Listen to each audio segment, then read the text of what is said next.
makruh menanyakan pada seorang mengapa ia memukul isterinya kalau dirasakan tidak perlu.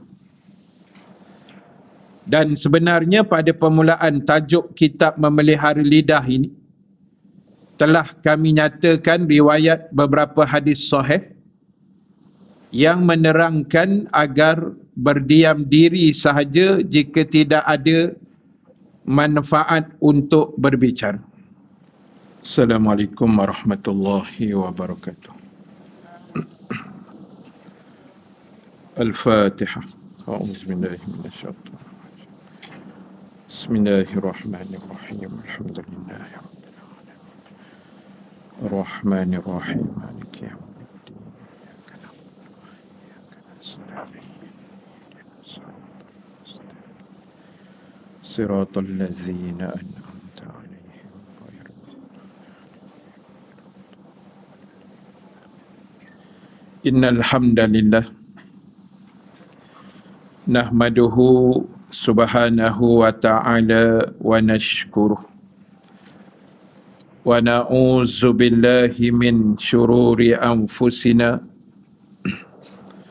wa min sayyiati a'malina. Innahu man yahdillahi fahuwal muhtad wa man yudlil falan tajida lahu waliyan mursyida. Ashhadu an la ilaha illallah wahdahu la syarika lah wa ashhadu anna Muhammadan abduhu wa rasuluh. Rabbana aftah bainana wa baina qaumina bil haqq wa anta khairul fatihin fasayakfikahumullah wa huwas samiul alim. Amma ba'd. Muslimin dan muslimat yang dirahmati Allah Subhanahu wa taala sekalian, alhamdulillah ta'ala, kita memanjatkan kesyukuran kehadrat Allah Subhanahu wa ta'ala. Dengan keizinan daripadanya kita dapat sekali lagi dipertemukan pada pagi ini. Alhamdulillah. Mudah-mudahan pertemuan kita mendapat kebaikan, rahmat dan juga keampunan daripada Allah Subhanahu wa ta'ala, insya-Allah. Muslimin dan muslimat sekalian, insya-Allah pada pagi ini seperti biasa kita akan sambung lagi perbahasan dan perbincangan menggunakan kitab Al-Azkar, dan kita sambung pada fasal yang ke-50 dalam kitab Hijau Lama muka surat 750. Kita ibu-ibu 608. Satu lagi ada? Tak datang. Weh, 2 minggu dah tak datang. 608 okey, 608. Fasal yang ke-50. Bismillahirrahmanirrahim. Makruh menanyakan pada seorang mengapa ia memukul isterinya kalau dirasakan tidak perlu. Dan sebenarnya pada permulaan tajuk kitab Memelihara Lidah ini telah kami nyatakan riwayat beberapa hadis sahih yang menerangkan agar berdiam diri sahaja jika tidak ada manfaat untuk berbicara. Baik, jadi ibu-ibu, tuan-tuan yang dirahmati Allah sekalian, dia nak menisbahkan, dia bagi contoh je sebenarnya. Maknanya kita tanya pada seorang lelaki, pasal apa engkau pukul isteri engkau? Contoh gitulah. Kalau tidak perlu, maknanya tak payahlah tanya. Itu satu bab. Dan kalau kita bertanya itu memang dengan tujuan untuk membantu menyelesaikan masalah, mungkin kita diminta untuk memberi nasihat pada si suami, ataupun ada perkara keperluan mustahak yang lain, maka bolehlah kita bertanya. Tetapi poin dia di situ, bahasa mudah dia, tak ada apa-apa, tak payah sibuk. Macam tu. Tak ada apa-apa keperluan, kita pun tak payah kalut sangat. Jaga lisan kita masing-masing. Dan saya kira bukan dalam kitab Al-Azkar ini sahaja yang menghurai dan mengingatkan kita tentang persoalan menjaga lisan, tetapi dalam kitab yang lain pun saya rasa serupa je. Mana-mana kitab pun dalam persoalan menjaga mulut, menjaga lisan, menjaga pertuturan, sangat diberatkan dalam agama. Sangat dituntut untuk kita memelihara budi bicara ataupun pertuturan kita, sebab kaedah yang pernah kita sebut, kalau banyak sangat cakap nanti boleh jadi banyak dosa. Dan kalau banyak sangat cakap nanti boleh jadi banyak salah atau banyak silap. Dan bila banyak salah silap ni boleh jadi banyak dosa, dan bila banyak dosa boleh ada peluang masuk neraka. Wala'iyazubillah. Jadi dalam apa situasi keadaan sekalipun, menjaga lisan, menjaga pertuturan itu sangat diberatkan oleh agama. Sebab kita dah pernah sebut hadis sebelum ini tentang bagaimana pesanan ataupun amaran yang diberikan oleh Nabi SAW kepada orang yang bakal dihumban ke dalam api neraka. Nabi kata ada kelompok yang akan diheret ke neraka secara meniarap. Dia meniarap gitu, lepas tu malaikat akan heret dia dan lambung masuk dalam neraka. Nabi kata akibat apa yang ada antara dua bibir mereka, iaitu lidah. Sebab lidah ni nak jadi punca manusia masuk neraka dan boleh jadi punca manusia ke syurga, insya-Allah, kalau kena gayanya lah. Baik, di situ ada dua hadis.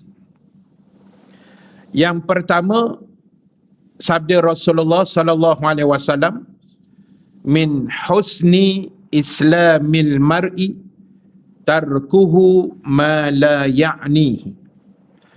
Di antara sebahagian dari kebaikan seorang Islam itu adalah dia meninggalkan apa yang tidak memberi manfaat baginya. Maksud dia, bila kita meninggalkan perkara yang tidak memberi manfaat, itulah ukuran kebaikan kita sebagai seorang Muslim. Saya ulang balik sekali lagi. Bila kita meninggalkan apa juga perkara yang tidak memberi manfaat, mana benda yang ini tak ada manfaat, ini tak ada manfaat, kita tak buat, kita tinggalkan benda tu, itulah simbol atau lambang kita itu diiktiraf orang yang baik dalam agama. Sebab Nabi kata min tu makna sebahagian. Sebahagian dari kebaikan seorang Islam itu, dia meninggalkan perkara yang tidak perlu baginya. Dia tak perlu, dia tinggal. Contoh apa? Membawang tak? Contoh, tak perlu. Tak payah mengumpat, tak payah mengeji, tak payah buat usrah berkelompok. Kan, buat grup berjamaah, buat satu grup khas pula membawang. Janganlah. Tinggalkan, left group. Tinggalkan semua tu, sebab benda yang tidak ada manfaat, agama ajar tinggalkan. Terlalu banyak benda yang bermanfaat daripada yang tidak memberi manfaat. Yang manfaat kita mari mengaji pagi ni, ini manfaat lah. benda baik tak? Benda majlis ilmu, dapat barakah, dapat kebaikan, dapat rahmat, naungan sayap malaikat, doa daripada semut, daripada binatang, ikan dalam laut. Nabi kata mendoakan orang mengaji dan sebagainya. Benda yang bermanfaat kita buat. Kita baca Quran manfaat, kita selawat, istighfar, kita sedekah dalam tabung yang ada kat belakang, manfaat. Benda itu mana yang ada kebaikan, manfaat pada sudut agama, khususnya bismillah kita buat. Yang tak ada, lara-lara, tinggalkan. Tak ada manfaat, tinggalkan. Main game sesekala boleh lah, sekali-sekala dah.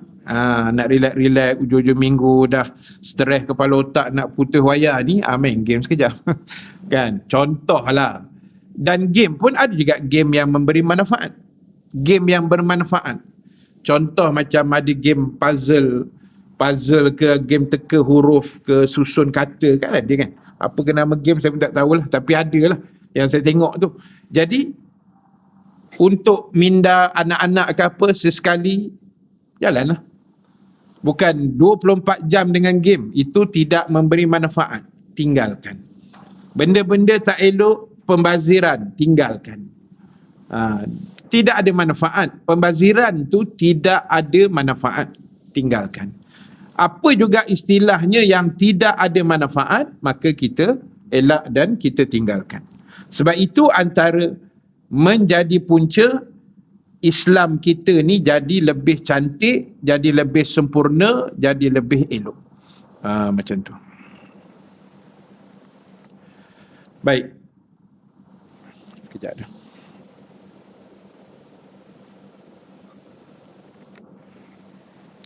Bateri habis.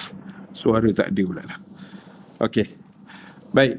Jadi itu hadis yang pertama. Hadis yang kedua daripada Umar bin Al-Khattab, ataupun Saidina Umar bin Al-Khattab radhiyallahu anhu, bahawasanya Nabi SAW bersabda, la yus'alur rajulu fima daraba imra'atah. Tidak boleh seorang ditanya tentang mengapa ia memukul isterinya. Pertama, mungkin kerana si suami itu ada alasan. Si suami itu mungkin ada alasan kenapa dia pukul. Dan kita kena ingat, nak pukul-pukul isteri ni bukan sembarangan. Bukan boleh pukul sesuka hati tanpa sebab, ataupun kalau bersebab pun nak pukul kena tengok dulu nak pukul bahagian mana. Sebab Islam melarang kita memukul bahagian wajah, kan, bahagian wajah atau anggota-anggota yang kita panggil sangat penting dalam kehidupan seorang wanita. Jadi sebab itu, kalaupun dia pukul, mungkin ada sebab dia tersendiri. Jadi kita yang tak tahu apa cerita ni, diam-diam aje lah. Biarlah diuruskan rumah tangga dia, kecuali kalau kita tengok mungkin orang kata sampai tahap melampau, mungkin penderaan dan sebagainya, kita jiran pula kan, jadi kena ambil tanggungjawab lah. Tapi kalau sesaja suka-suka mencari nahas macam tu, jangan buat lah. Sebab Islam pun melarang kita dalam melaksanakan perkara yang seperti itu. Baik, habis dua hadis. Fasal 51 daripada Sayyidatina Aisyah radhiyallahu anha ummul mukminin. Su'ila Rasulullah sallallahu alaihi wasallam anis syi'ri faqala huwa kalamun hasanun wa qabihuhu qabihun. Rasulullah sallallahu alaihi wasallam pernah ditanya tentang syair. Maka baginda bersabda, syair itu adalah kumpulan kalimat yang baik apabila isinya baik, dan buruk apabila isinya buruk. Jadi tuan-tuan, ibu-ibu sekalian, bagi orang-orang Arab, syair itu benda yang kita namakan dia macam, orang Arab dia suka bersyair sebenarnya. Tapi syair dia bukanlah macam tiun nada syair kita. Syair kita kan berlagu melantun-lantun, lepas tu terus tidur. Kan dia kan dia gitu. Letih sikit lah. Tapi syair Arab ni dia tak ada berlagu sebenarnya. Dia buat baik-baik syair, perenggan-perenggan saja.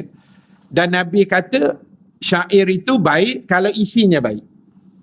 Syair itu buruk kalau isi kandungannya buruk. Mungkin kita tanya pula, ada ke ustaz syair yang tak elok ni? Kalau di zaman Arab dulu, adalah. Sebab kita belajar dalam sejarah adab jahiliah. Adab ni maknanya peradaban orang-orang Arab jahiliah Quraisy. Mereka ada pasar yang dipanggil pasar Ukas dan pasar Majas. Dipanggil pasar ni dalam bentuk tahunan. Dia macam expo lah macam tu. Kalau bahasa kita hari ni macam expo ataupun pesta. Kalau macam pesta Pulau Pinang kan, dia setahun sekali, Disember saja. Contoh gitulah. Jadi dalam pasar Ukas dan Majas ni mereka ada macam-macam aktiviti. Ada persembahan, menyanyi, bergelek, semua-semua bagai, dan ada juga aktiviti sukan, contohnya macam arm wrestling. Ada. Gusti lengan dia panggil tak? Yang lawan gusti lengan tu lah. Kan? Arm wrestling. Dan gusti lengan ni antara dia panggil juara bertahan lah. Kan? Juara bertahannya antaranya Saidina Omar bin Al-Khattab. Jangan cari pasal. Juara bertahan Saidina Omar bin Al-Khattab. Dan setiap tahun juga mereka mengadakan pertandingan syair. Ni tajuk kita ni, pertandingan syair. Dan masing-masing karang lah syair yang berbunga-bunga, yang cantik, yang sedap bahasa dia. Kan? Sebab orang Arab jahiliah ni, mereka punya bahasa tu memang dahsyat lah. Dari sudut kalau kita belajar al-adab wan nusus, dari sudut kita belajar kesusasteraan Arab dengan dia punya syair, pantun, puisi, sajak semua ni memang dahsyat lah. Sebab itu Allah turun Quran kepada Nabi. Sebab Quran itu dia nak mengalahkan penyair-penyair tadi. Sebab kita belajar dalam sejarah Nabi-Nabi, mukjizat yang Allah kirim kepada Nabi-Nabi itu mestilah, bukan mesti, dia selalunya sesuai dengan kepakaran masyarakat pada waktu itu. Dia mesti macam nak ada teli sikit. Tapi mukjizat pasti mengatasi. Pasti menang. Contoh, zaman Nabi Sulaiman alaihissalam, zaman Nabi Musa, ramai tukang sihir. Ramai ahli silat mata, magician ni. Jadi sebab itu Allah bagi Nabi Musa tongkat. Yang tongkat itu bila dia baling, bertukar jadi ular. Nampak macam sihir, sebenarnya mukjizat. Itu yang saya kata dia ada macam teli sikit. Zaman Nabi Daud, zaman Nabi Isa, ramai doktor pakar. Doktor-doktor yang boleh merubat orang, kurap, kusta, kudih, penyakit berjangkit, apa semualah. Dan Allah bagi kelebihan pada Nabi Isa pula. Dia boleh mengubat penyakit sopak, kusta, dan boleh menghidupkan orang mati. Sama teli dengan kepakaran orang pada masa itu. Itu nama dia mukjizat. Dan satu lagi kelebihan Nabi Isa, dia tahu wama tadakhiruna fi buyutikum. Nabi Isa tahu apa yang orang makan dan apa stok yang ada kat rumah. Itu Nabi Isa. Maknanya kalau dia tengok muka kita, dia boleh tunjuk, makcik ni tadi roti canai 2 keping. Lepas tu ada stok dalam amari, Maggi lah, itulah. Dia boleh sebut. Itu Nabi Isa punya kelebihan. Jadi, dia teli. Zaman Nabi Daud, ramai tukang besi. Jadi Allah bagi mukjizat Nabi Daud, boleh kepak-kepak besi pakai tangan begitu je. Dan zaman Rasulullah pula, ramai penyair. Ahli-ahli sastrawan dia panggil. Jadi Allah buat turun Quran yang bahasa Quran itu, kalau orang mengaji bahasa Arab, bahasa Al-Quran sangat tinggi dari sudut nilai sastra dia. Sebab itu Quran ni kita tak boleh main terjemah ikut pandai mulut kita. Kita pula dah lah tak mahir bahasa Arab, tak mengaji pula bahasa Arab, tak faham pula bahasa Arab. Yang kita faham pun 5 perkataan saja. Ana, enta, Assalamualaikum, Waalaikumsalam, Sadaqallahul Azim. Itu pun kadang terbalik. Ana apa khabar Ustaz katanya. Ana apa khabar pula. Enta lah apa khabar. Ana khabar baik. Terbalik cakap Arab. Apa tu tunjuk handal nak tafsir Quran lah bagai tak? Jangan. Sebab mutu bahasa Quran sangat tinggi. Kalau betul-betul kita mengaji bahasa Arab, belajar tafsir pula, pecah kepala. Itu bahasa mudah dia. Sebab itu Allah hantar Quran sebab zaman Nabi penyair banyak. Jadi bila mereka buat pasar tadi tu, buat pertandingan kan, biasanya yang menang adalah syair yang memuji berhala, yang memuji arak, yang memuji judi, yang merepek-merepek ini menang. Yang cerita kelebihan sedekah, markah dia 2 je. Contoh gitulah. Kan, yang buat syair tentang datanglah kuliah Zuhur, kuliah Maghrib, kuliah Duha, memang tak ada markah. Dia yang merepek-repek itu menang. Zaman itu. Dan sebab hakim dia pun serupa itu juga. Kaki minum juga kan. Jadi markah lebih. Dan yang menang, syairnya digantung di kelambu Kaabah selama setahun. Itu yang berebut nak masuk tu. Pasar tahunan tu. Pasal bila menang, banggalah. Syair mereka ditempelkan di dinding-dinding kelambu Kaabah. Itu ceritanya. Jadi apa pun kalau kita relate kepada kita hari ni, tak kira lah namanya syair ke, pantun ke, sajak ke, puisi ke, gurindam ke, apa lagi, orang Melayu lagi dahsyat daripada orang lain kan. Dia punya nilai-nilai bahasa tu macam-macam, sastera dia tu. Kita belajar, saya antara subjek yang paling tak berminat masa tingkatan 6 adalah sastera. Dah lah aku ambil aliran sastera kan. Lepas tu mengaji buat sastera, metafora, entah apa ke menatang pun tak tahu. Memang pening lah kita mengaji sebab kita tak minat kan benda-benda tu. Jadi Nabi kata syair tu bagus kalau isi dia bagus. Macam orang buat sajak kan. Buat sajak cerita pasal kebesaran Tuhan. Sajak yang bagus lah tu. Sajak yang ada pahala. Sajak yang memberi manfaat pada manusia. Sajak yang membawa kita dekat pada Allah. Macam lagu lah, lagu-lagu. Kan ada lagu yang orang panggil lagu ketuhanan.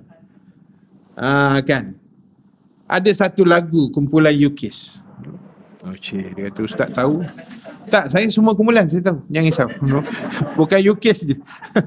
Kan, semua kumpulan saya tahu. Jadi ada kumpulan UKIS kan. Amir UKIS tu. Jadi ada, masa dulu lagu dia awal 90-an, masa dia tengah naik kan. UKIS, Eka Matra, zaman Awi, Search Wing, semua-semua tu. Zaman itu. Jadi ada satu lagu tu. Sebab saya memang minat dengan lagu UKIS tu kan. Ada satu lagu tu. Bila dah tua macam ni baru faham. Bila kita dah tua macam ni, dengar-dengar baru faham. Rupanya lagu ketuhanan. Kau satu-satunya. Jangan suruh saya nyanyi. Kat lagi kan, dah lah kamera Highland tanah runtuh kat lagi kan. Nak suruh kita menyanyi kat sini kan. Saya tak pandai nyanyi, suara saya tak sedap. Jadi, kan dia antara apa, lirik dia tu disebut, apa ya, tak ingat lah tuan, minta maaf, kena Google, tak ingat, saya tak ingat. Bila tuan-tuan macam ni dia blank pula lah kan. Jadi tapi lirik tu mula kita dengar, saya ingatkan kau satu-satunya tu macam awek dia lah. Mula kita gambarkan macam awek, perempuan yang diminat, kau satu-satunya kan. Rupa-rupanya Allah.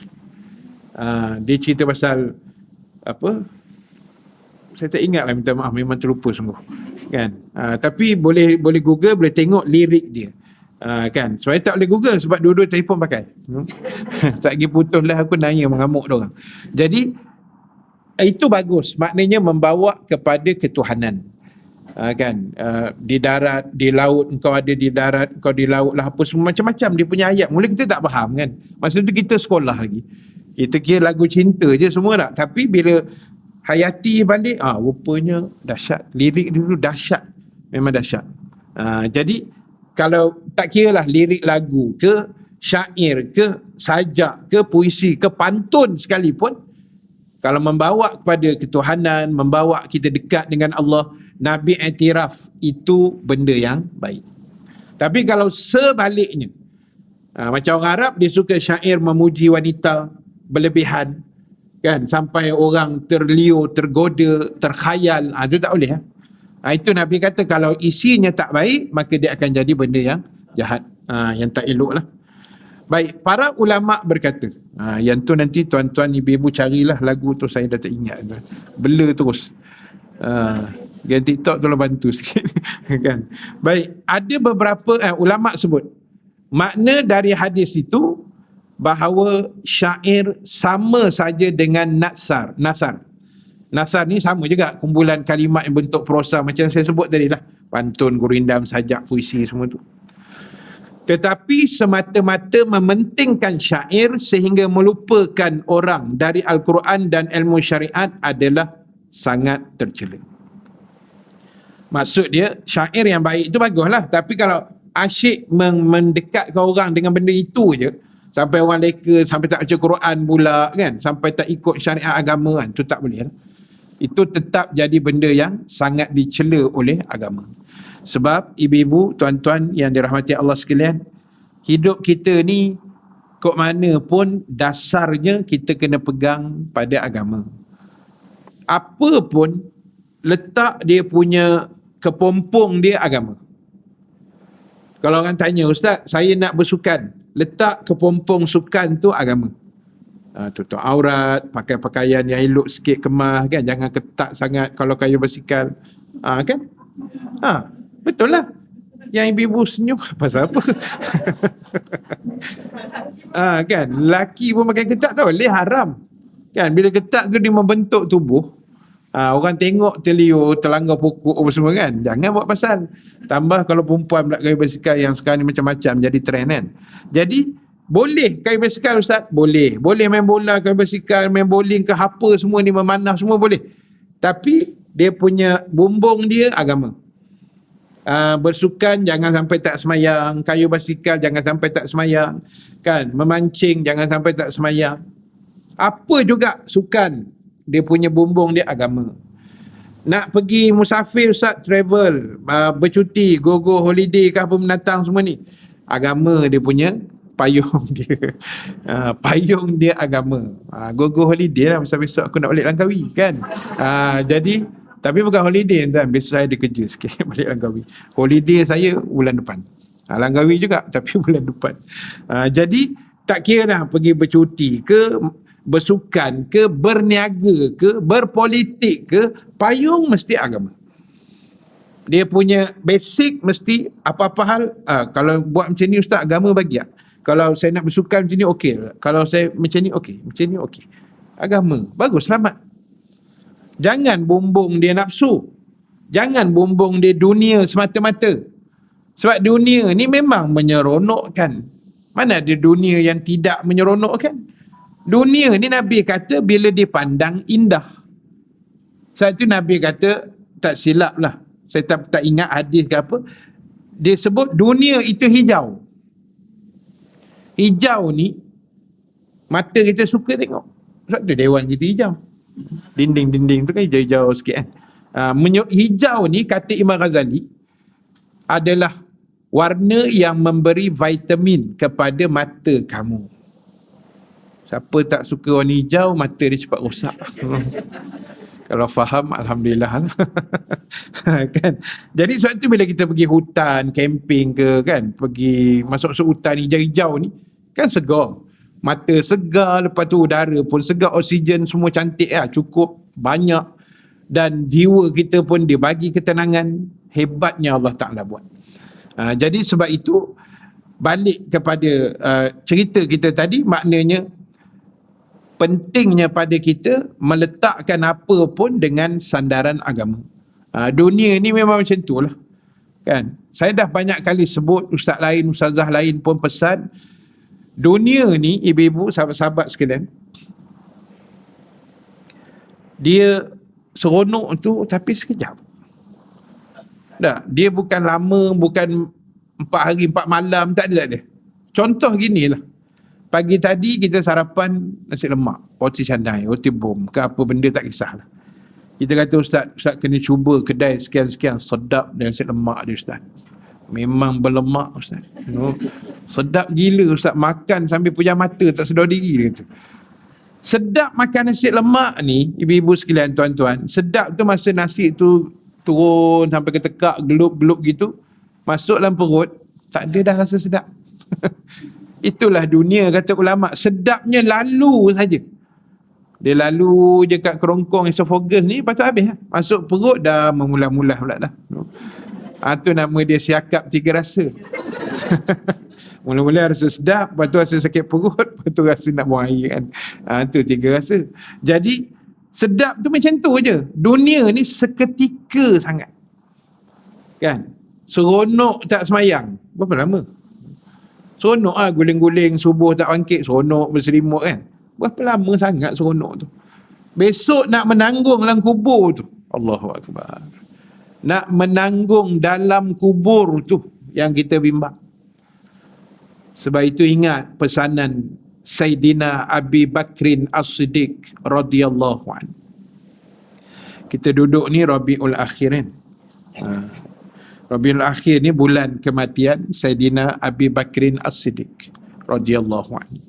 Apa Sayyidina Abu Bakar pesan dalam pesanan yang paling win lah bagi saya, paling mahal, paling bernilai, bila mana Abi Bakrin kata, man dakhala qabrin bila zadin faka'annama dakhalal bahra bila safina. Abi Bakrin kata, barang siapa yang masuk ke dalam kubur tanpa bekalan, dengan tidak ada preparation. Siapa yang mati masuk dalam kubur tidak ada bekalan, tak ada siapkan apa-apa, menjahanam atas dunia ni, tak peduli halal haram ke apa, tak peduli. Dia kira dia boleh hidup, makan, minum, beranak pinak, cari duit, sudah. Semayang ke, puasa ke, haji ke, umrah ke, tak peduli. Siapa yang mati, kata Abi Bakrin, masuk dalam kubur tanpa bekalan, seolah-olah dia berada di tengah laut tanpa kapal. Maknanya dia terumbang-ambing macam orang kelemasan tu tengah laut. Siapa yang masuk kubur tak ada bekalan, ibarat kata Abi Bakrin, dia lemas di tengah laut. Orang lemah tengah laut ni macam mana, ibu-ibu sekalian, tuan-tuan? Kan? Tercungap. Macam-macam lah. Kita pun pernah kot ada pengalaman-pengalaman mandi sungai, kolam, laut, lemah ni. Kan? Zaman-zaman kecil dulu saya ada pengalaman tu semua. Bergelir naik sungai Gombak saya telan. Tu yang sihat walafiat tu. Zaman-zaman sekolah kan, member nakal, main tolak kita daripada tebing. Jadi, tapi itu punca nak kita pandai berenang pun. Kan? Sebab belajar daripada kelemasan tadi tu. Jadi, kita ni kalau mati tak ada bekalan, ibarat masuk laut tak ada kapal. Mana berenang begitu, berapa lama boleh tahan? Allahu Akbar. Jadi bayangkan, masuk dalam kubur, tidak ada bekalan, menyesal besok. Kita dah ulang banyak kali ayat ni. Kan? Orang yang mati, first kali dalam kepala otak dia ialah menyesal. Jadi, biarlah kita menyesal sekarang. Biarlah kita prepare sekarang. Walaupun penat, letih, saya dah sebut banyak kali, tidak ada satu amalan dalam Islam yang kalau kita buat tidak memenatkan. Tidak ada. Jangan cari, memang tak ada punya. Semua amalan dalam Islam ni semuanya penat. Nak mari kuliah tadi penat. Saya keluar-keluar tadi Google Map tengok, Allah mak, merah menyala 10 orang sampai. Asalnya 10-10. Tapi ialah wali-wali buat kereta kan. Dia lain sikit. Pukul 10 sampai. Tak, sebab ada kemalangan dekat depan kuil yang bomba arwah Hadib tu kan. Ada kemalangan banyak lah tadi, 4-5 biji kot. Tak tahu macam mana boleh accident, saya pun tak faham. Mungkin dah sampai masa kot. Jadi nak mari kuliah bukan cerita senang, walaupun ibu-ibu mungkin duduk tepi-tepi masjid je, tapi nak boleh mari itu penat tau. Mungkin naik kereta, mungkin naik basikal, mungkin naik motor, mungkin jalan kaki. Tapi penat. Duduk 1 jam dengar kuliah, penat. Oh penat. Oh, dengar tengok muka ustaz ni entah ya ke tidak. Ustaz ni penat aku ni. Kan? Penat. Oh nak nunggu ustaz kata sekian dulu. Oi, lamanya ustaz nak sebut sekian dulu, tak sampai-sampai lagi masa. Sabar. Ada masa lagi. Nah. Kami menyampaikan kuliah ni, Allahu Akbar, lagi penat. Oh. Kan? Nak prepare ni, juling je mata. Nak prepare tengok ni hadis ni apa dia nak sebenarnya. Jenuh. Kadang-kadang ada benda memang saya tak faham. Saya rojok pula member, ialah kawan-kawan ustaz kita yang lebih harim kan. Tanya tak berjawab pula. Dah blue tick. Allahu Akbar, kawan aku ni dah kenapa kan. Kita dah lah nak cepat contoh. Pernah jadi tak? Kadang kita tak faham hadis ni apa dia nak sebenarnya. Jenuh rojok tak jumpa jawapan. Penat kita tak? Lepas tu nak berzikir je. Subhanallah, walhamdulillah. Oi penat. Oh jangan cakap. No, tabung 4-5 tabung menganga kat belakang tu. No. Menunggu mangsa je. Kan? Allah ustaz ni dah tengah bulan ni ustaz, dah 20 apa hari ni, 23 kan. Gaji pun tak masuk ke ustaz. Macam mana ni? Penat nak sedekah. Nak baca Quran, penat nak macam-macam lah ibu-ibu sekalian. Nak buat haji umrah lagi lah penat dengan SOP macam-macam ni. Kan? Semalam sahabat saya daripada Mekah, memang orang Mekah lah, tapi dia asal petani kan, yang saya sebut tu, yang selalu info kat saya. Tapi kita pun dah dengar dah benda tu. Dia hantar bahasa Arab lah. Dia tulis situ memang umrah ni 18 tahun ke atas saja kan. 18 tahun ke atas sahaja yang boleh pergi. Maknanya untuk orang luar Saudi. Orang Saudi berapa tahun dah dia letak umur ada. Saya tengok situ. Dia keluar dalam Twitter dekat Mekah lah, yang mungkin Jabatan Haji sana punya lah kot, haji umrah sana. Dan saya pun ada dengar juga, sini pun beritahu memang 18 tahun ke atas saja yang dah vaksin lah. Sebab 18 tahun ke atas kan yang dah vaksin, yang boleh ambil vaksin. Itu aturan dia lah. Jadi tak apalah, kita doa lah. Manalah tahu tahun depan lembut pula hati dia, budak-budak boleh pergi, manalah tahu tak. Kita doa yang terbaik. Jadi nak cerita haji umrah semuanya penat kan, dengan aturan baru, SOP baru, penat. Jadi tak apalah. Bak kata ulama, apa pun kita buat semuanya penat. Buat baik pun penat, buat jahat pun penat.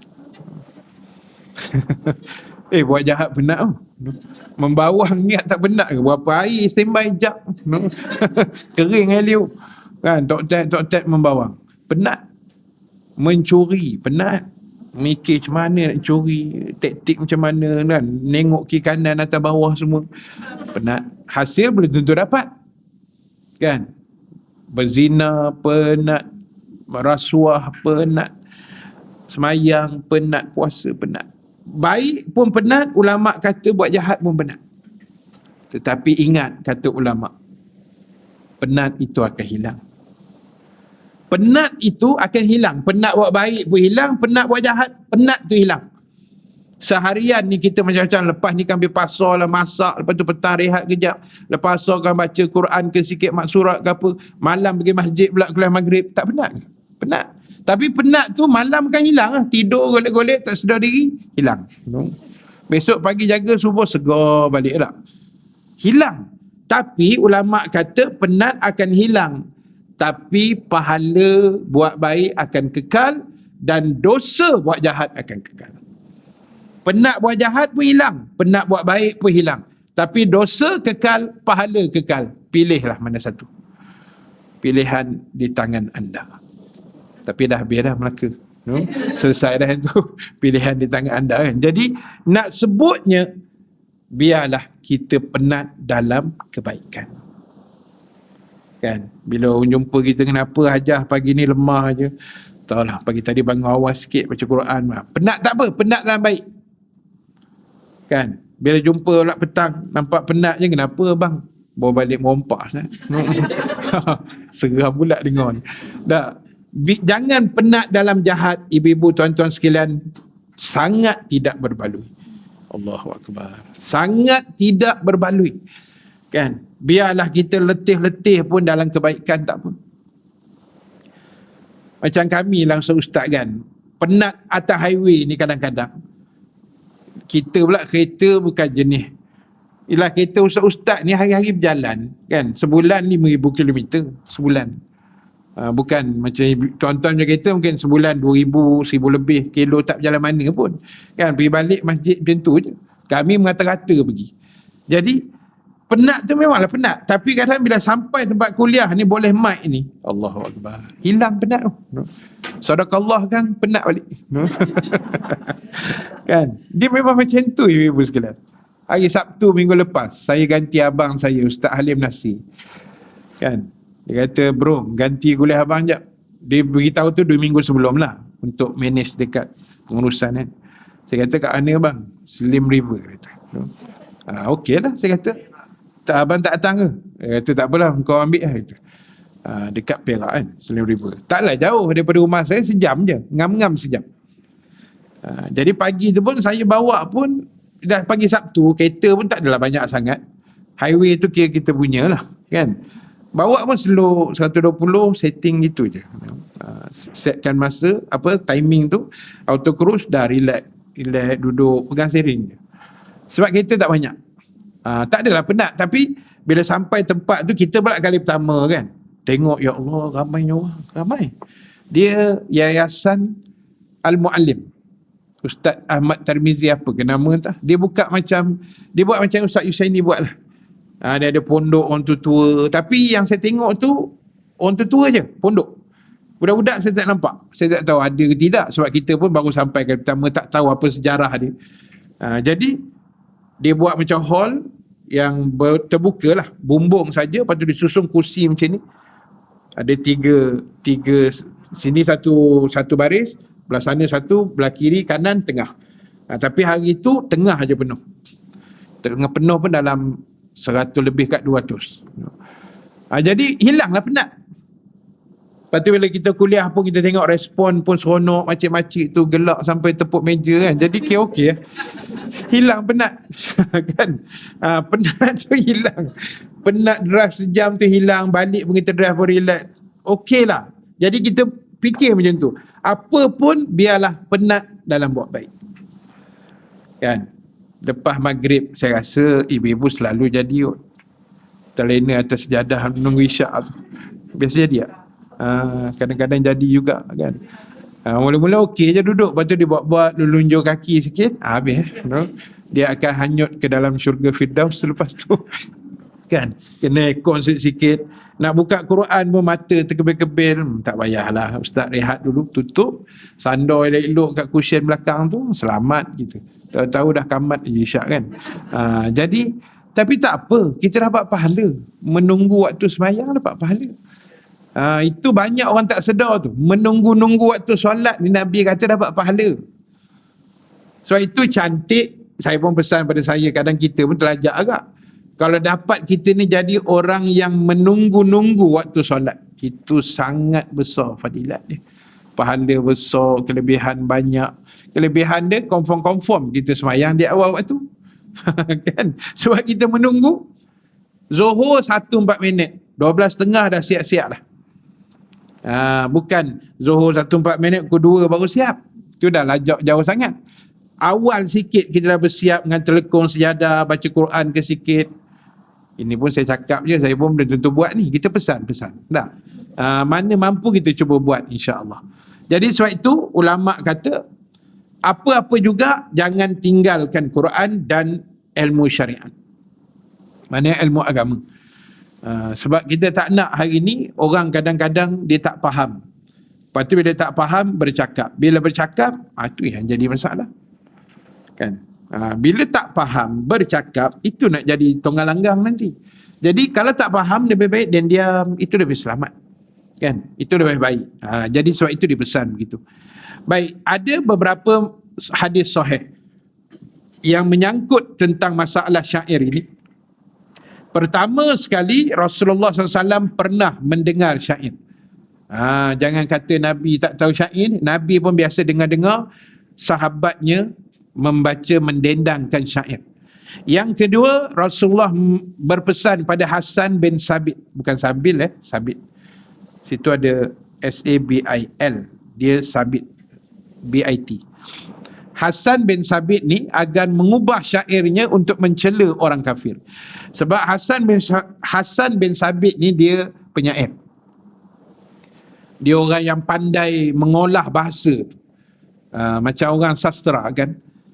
Kita ni kadang-kadang ada kawan yang bila bercakap macam sastrawan. Saya ada seorang dua lah. Member lelaki, bila dia bersembang, kita boleh macam ni lah, tongkat dagu. Dengar lambatnya dia ni nak bercakap. Kan, tonteng, kona sana kona. Bahasa dia tu memang canggih lah. Memang bahasa pembaca berita kan. Bahasa dia berbunga-bunga. Kadang cakap, bila kau nak habis bercakap ni? Lama benar nak sampai mesej. Tak sampai titik dia kan. Kita dah mengantuk lah dengar. Penat juga kadang. Tapi ada orang Allah bagi kelebihannya begitu. Ada kelebihannya begitu. Jadi Nabi pernah arahkan Hasan bin Sabit ubah sikit syairnya untuk mencela orang-orang yang kafir. Baginda bersabda, inna minasy-syi'ri la hikmah. Sesungguhnya sebahagian syair itu ada hikmah. Maknanya hikmah ni ada kesan, ada kelebihan. Maknanya macam saya kata tadi lah, kalau bahasa tu orang dengar lembut, sedap, orang akan tertarik, orang akan boleh berubah kan, asbab. Itu maksud hikmah tadi. Maknanya sebahagian syair tu Nabi kata ada yang berhikmah, maknanya yang baik lah, yang boleh mengubah kehidupan manusia. Dan baginda bersabda lagi, la'an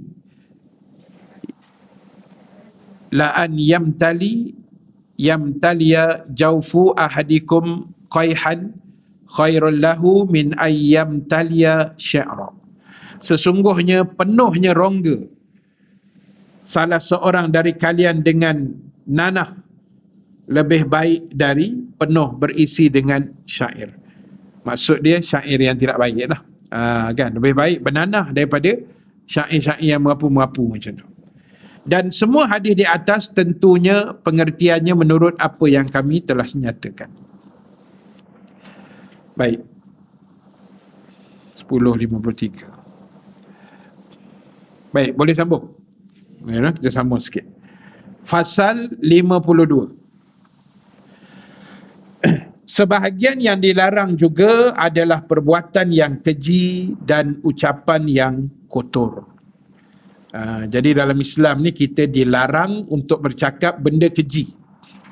Benda keji ni benda yang tak elok, terutama mengeji manusia, menghina manusia, mengumpat manusia, mengapa manusia, dan juga perkataan yang kotor. Benda-benda yang kalau boleh istilahnya kita boleh cakap berlapik, itu lagi bagus.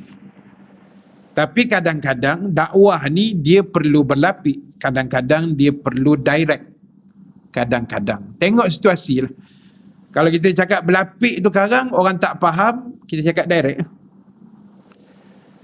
Cakap berlapik. Islam melarang kita memakan khinzir. Berlapik lah tu. Khinzir. Nanti ada orang tak faham. Khinzir ni Pak Haji mana pula tu? Bunyi bahasa Arab. Kan? Cakap direct. Islam tak lagi makan babi, senang. Biar terasa kebabian itu. Kan? Dah cakap sindir macam tu tak faham. Jadi tengok situasi lah. Baik, banyak ditemukan hadis sahih yang membicarakan hal ini. Dalam mengutarakan perkara yang kotor dengan terus terang, walaupun betul, perkataan tu betul, macam tadi kan, babi dengan khinzir contoh, dan pengucapannya benar, adalah dilarang. Kalau boleh elak-elakkan.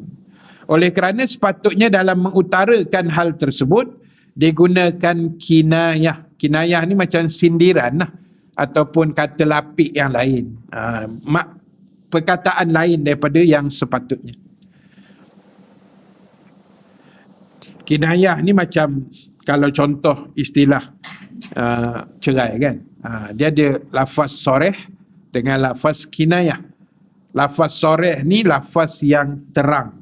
Contoh, suami kata pada isteri, aku ceraikan kau talak satu. Itu terang dan jatuh talak. Kinayah ni sindiran. Tak tahu niat dia apa. Kena tengok niat dia. Isteri balik rumah, suami kata kau bungkus baju kau pergi balik rumah mak kau. Itu nama dia kinayah. Abang ni kalau aku suruh balik kampung ke, mana cerai aku ni? Kan? Kan selalu orang guna perkataan tu. Kau bungkus baju kau sekarang pergi berambus.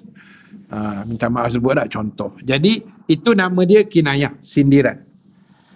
Baik, contohnya dia bagi dalam beberapa 3 ayat Quran. Uhilla lakum, pertama surah Baqarah 187.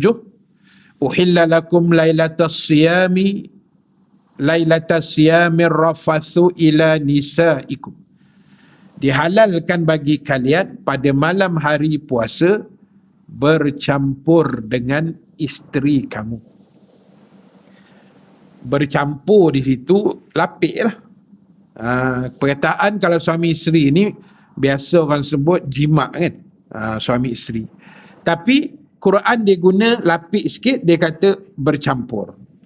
Sebab tu saya kata Quran ni bahasa dia tinggi. Kalau orang tak faham pula bercampur tu apa, kan dah susah. Kan? Apa yang nak dicampur ni Ustaz? Bercampur apa binatang ni? Tak faham. Jadi tu kena mengaji. Baik, surah An-Nisa ayat 21. Wa kaifa ta'khuzunahu wa qad afdha ba'dukum ila ba'd. Bagaimana kalian akan mengambilnya kembali padahal sebahagian kalian telah bergaul dengan sebahagian yang lain. Sama tak maknanya? Dah berjimat apa semua, dah bercampur gaul, macam mana nak ambil balik? Kan bahasa dia gitu. Surah Al-Baqarah 237. Wa in talaqtumuhunna min qabli an tamassuhunna. Jika kalian menceraikan isteri sebelum menyentuh mereka. Sentuh di situ bukan makna pegang. Sebab tu saya kata tadi, Quran ni kena tengok tafsir, kena tengok ayat itu dan kena tengok ayat sebelum atau ayat selepas yang boleh menyokong apa tafsiran yang sepatutnya. Dia ayat ni memang diguna perkataan sentuh. Kan? Maknanya dia kata tadi apa? Jika kalian menceraikan isteri sebelum menyentuh mereka. Sentuh.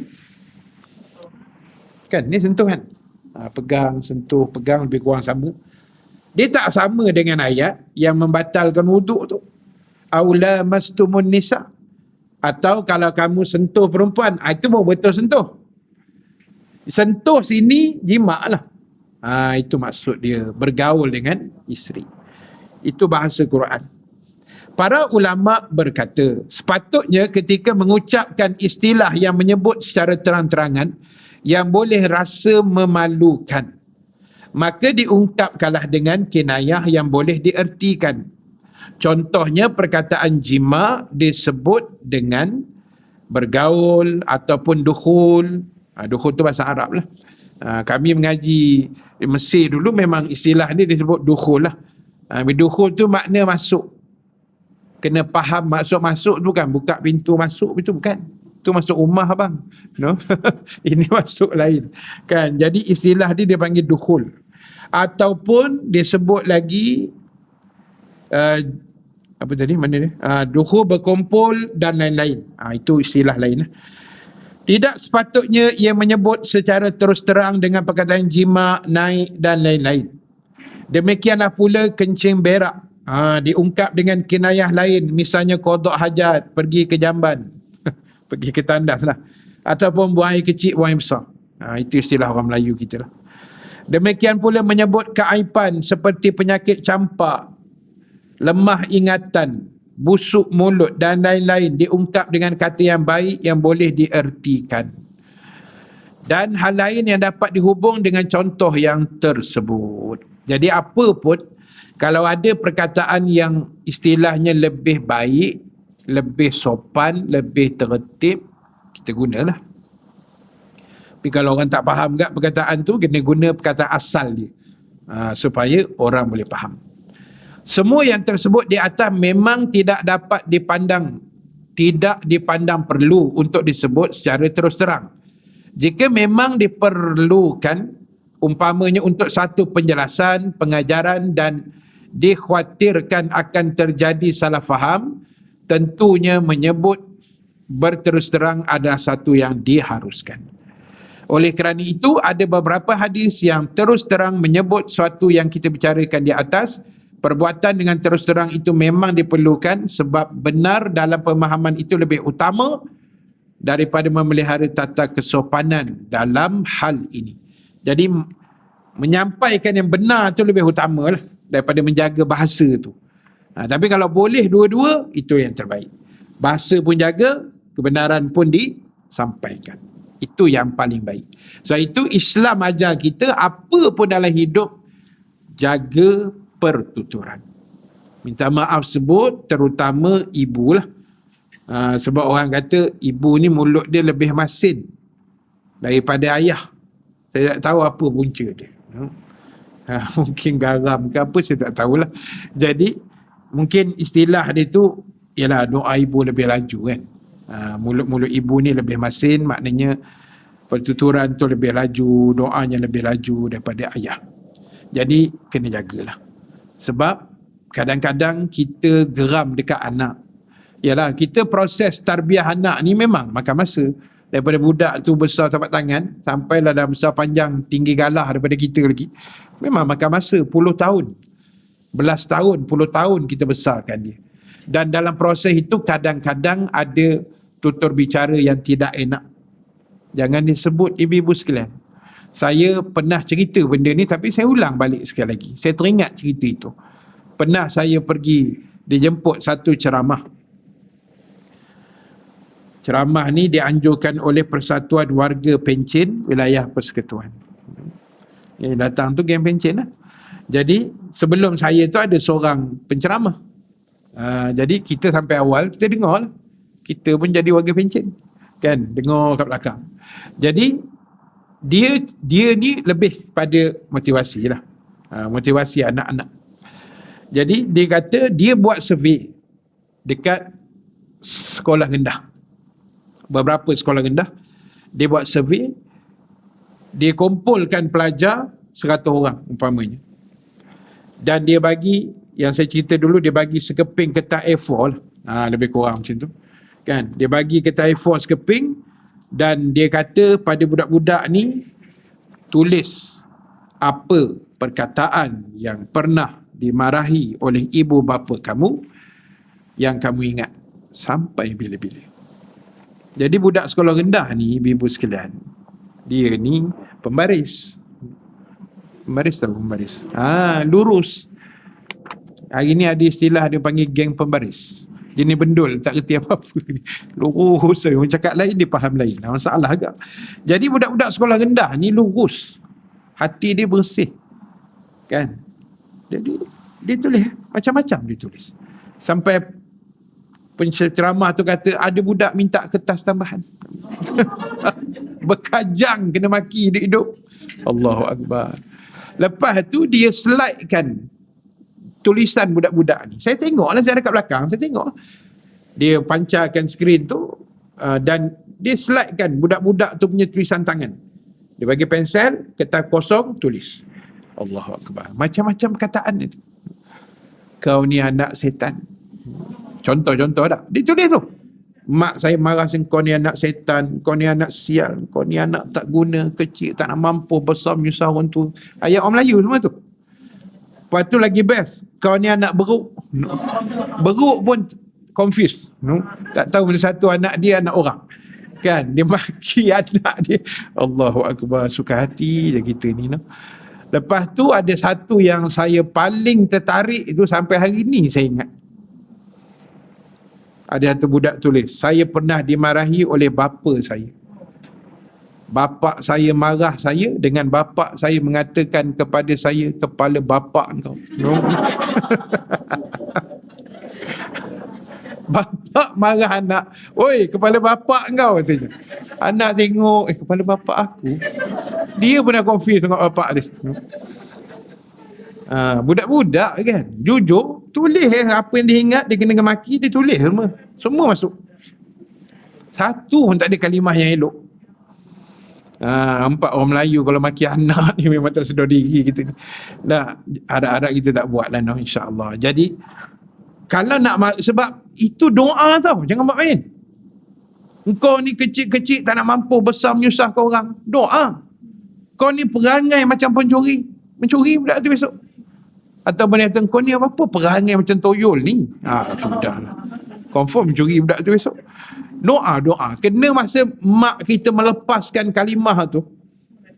Kan? Doa tu naik. Allah, jangan buat pasal. Kan? Mak kita memanglah dulu garang kan. Kadang-kadang terlepas agak perkataan, kau ni degil lah. Itu yang kadang degil agak ada sikit tu. Kan? Sebab mak pernah doa. Cuba doa yang baik-baik. Marah pun tapi marah yang elok. Kau ni perangai. Apa dia cakap? Aku pun tak tahu perkataan dia. Kan? Contoh je ni. Ada satu tu saya lupa apa perkataan dia. Itu macam bertuah punya budak. Yang tu. Yang tu okey. Kan? Kau nak marah sangat, bertuah punya budak, zap libas sekali dah tinggal. Libas jalan enggak, bertuah-bertuah agak. Kan? Mana tahu besar bertuah budak tu kan. Itu okey. Bertuah punya budak, itu tak apa. Tapi kalau guna perkataan yang macam tadi contoh tu, tu janganlah. Tak, sebab doa ibu-ibu kita tak tahu. Sebab yalah, mana tahu masa itu Allah buka langit, doa naik laju masa tu, kita pula tengah marah, keluar perkataan tak elok kan. Sebab itu apa pun dengan anak ni, especially ibu lah terutama, jangan kalimah yang tak elok lah. Biarlah kalimah yang orang kata murni-murni, yang sopan-sopan, yang elok-elok saja, insya-Allah. Baik, kita habiskan sikit lagi tu daripada Abdullah bin Mas'ud ataupun Ibnu Mas'ud. Ia berkata, Rasulullah sallallahu alaihi wasallam bersabda, laisal mu'minu bit-ta'an walal li'an walal fahish walal bazi. Seorang mukmin yang baik bukanlah yang suka mencela, yang suka mengutuk atau menyumpah seranah, yang suka buat benda tak elok, benda keji, dan yang kotor mulutnya, yang tak jaga mulut. Itu bukan perangai orang beriman. 4 sifat tu, mencela, mengutuk, buat benda tak elok dan mulut dia tak jaga, itu bukan perangai orang yang beriman. Kita kena hindarkanlah, insya-Allah. Dan yang terakhir daripada Anas bin Malik radhiyallahu anhu, ia berkata, telah bersabda Rasulullah sallallahu alaihi wasallam, ma kana al-fahsyu fi syai'in illa syanahu wa ma kana al-haya'u fi syai'in illa zanah. Tidak ada suatu keburukan pada suatu melainkan keburukan itu memburukkannya, dan tidak ada sifat malu pada suatu melainkan sifat malu itu menghiasi dirinya. Dia nak beritahu kalau perangai buruk, hasilnya memang buruk. Tapi kalau orang ada sifat malu, itulah yang akan menghiasi dirinya, yang menjadi benteng kejahatan dalam dirinya. Sebab Nabi kan pernah sebut, kalau kamu tak ada sifat malu, buatlah apa yang kamu nak. Kalau manusia ni dah hilang sifat malu, buatlah apa pun. Macam orang barat kan, nak kahwin dengan binatang ke, nak kahwin sejenis ke apa, buat. Sebab malu dah tak ada. Sifat malu tu dah Allah cabut, apa pun tak boleh. Tak ada apa lah.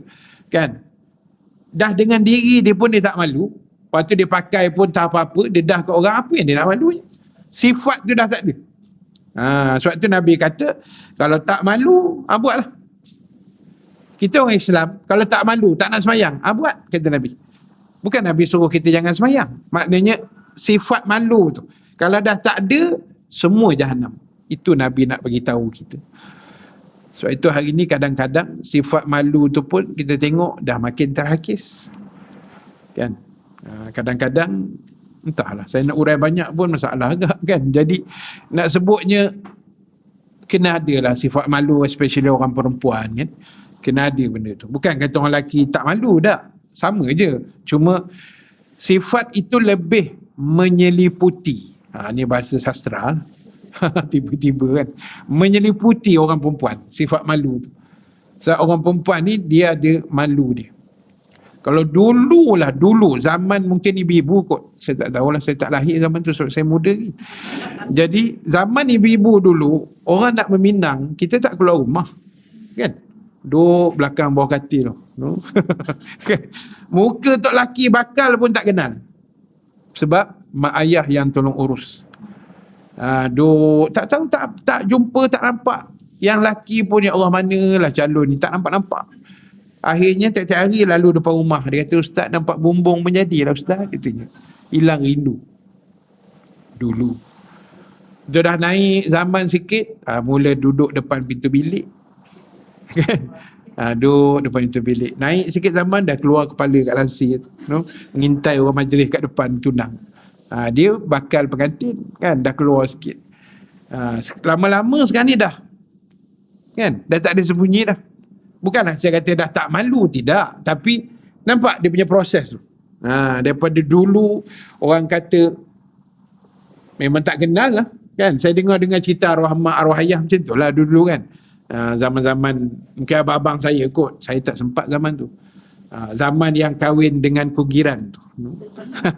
Yang bersanding tu adalah wajibul gunah pada masa itu. Kan? Zaman-zaman Pok Yeye tu lah, zaman berkahwin, bersanding, berjoget lambak, kan. 3 hari 3 malam sampai runtuh pelamin. Zaman tu lah, kan. Tapi masa itu malu tu ada, kan. Kita pun tak tahu macam mana. Walaupun zaman tu mana ada orang pakai tudung. Tak adalah pakai tudung macam ibu-ibu hari ni lah. Tak ada. Saya 80-an sekolah rendah pun yang pakai tudung ustazah. Tu pun dia keluar sikit jambul dia packer tu. Dia tu keluar sikit. Zaman itu, kan. Cikgu Inggeris jangan cakap lah. Cikgu Faridah nama dia, skirt je.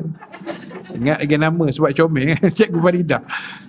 Hidup lagi rasanya, insyaAllah hidup lagi kot cikgu kita, kan. Jadi zaman itu 80-an mana ada orang pakai tudung. Nak cari orang pakai tudung zaman tu, kita, minta maaf tuan, kita pun sekolah pakai skirt biru. Okay, ibu pakai jubah masa tu. Jangan menyamar, aku tahu, kan. Sebab aku pun seluar pendek kat dulu. Kan, kita tengok gambar sekolah rendah, ya Allah, rasa nak muntah hijau rasanya. Ngeri. Zaman jahiliah dah. Mudah-mudahan Allah ampun dah dosa kita, insya-Allah. Jadi ibu-ibu sekalian, itu yang saya nak share sedikit pada pagi ini, insya-Allah. Dan fasal 53 kita sambung Disember. Jadi Hajar Salwa nak suruh saya habiskan bulan Disember ni, tak ada harapan Pak Gaya. Tebal lagi ni. Mau Disember tahun depan. Kan? Tak apalah, kita pelan-pelan lah, insya-Allah. Baik, jadi terima kasih banyak pada semua muslimin muslimat yang hadir dalam Dewan Fatimatul Zahra pada pagi ini. Terima kasih banyak semua sahabat yang menonton live Facebook, TikTok dan YouTube, mana-mana channel yang ada. Terima kasih banyak atas sokongan anda semua kepada majlis-majlis ilmu. Walaupun jauh anda menonton juga, alhamdulillah, terima kasih. Dan satu je lah pengumuman, kutipan sikit je lah untuk tabung-tabung kebajikan kita, untuk saya bawa balik, dan kita akan salurkan pada mereka yang memerlukanlah, insya-Allah. Jadi itu saja, kita jumpa minggu kedua Disember. Tapi saya tak pastilah macam mana jadualnya, kan. Kalau ada ke tak ada cuti sekolah ke macam mana, nanti kita tengok kemudian. Dan jaga diri semua, insya-Allah.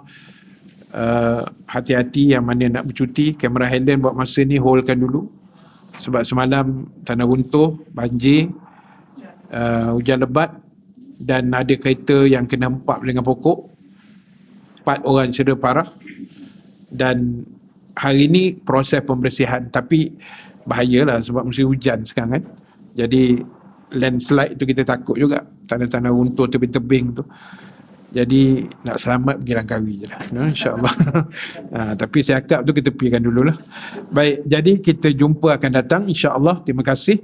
Yang baik, yang benar daripada Allah, yang kurang kelemahan diri saya sendiri. Kita tangguhkan dulu majlis dengan tasbih kafarah, suratul As dan bacaan doa. Subhanakallahumma wa bihamdika, nashhadu an la ilaha illa anta, nastaghfiruka wa natubu ilaik. Bismillahirrahmanirrahim. Wal asri innal insana lafi khusr illa allazina amanu wa amilus solihat wa tawasaw bil haqq wa tawasaw bis sabr.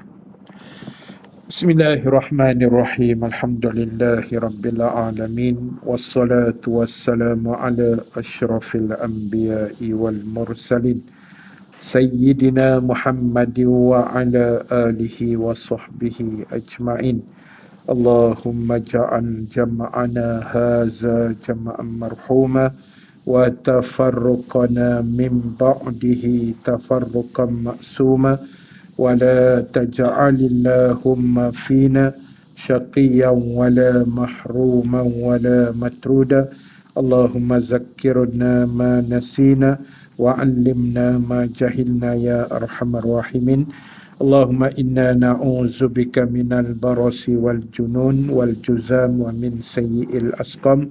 Allahumma inna na'udzubika min azabi jahannam wa min azabil qabr wa min fitnatil mahya wal mamat wa min syarril masihid dajjal. Rabbana atina fid dunya hasanah wa fil akhirati hasanah wa qina azaban nar.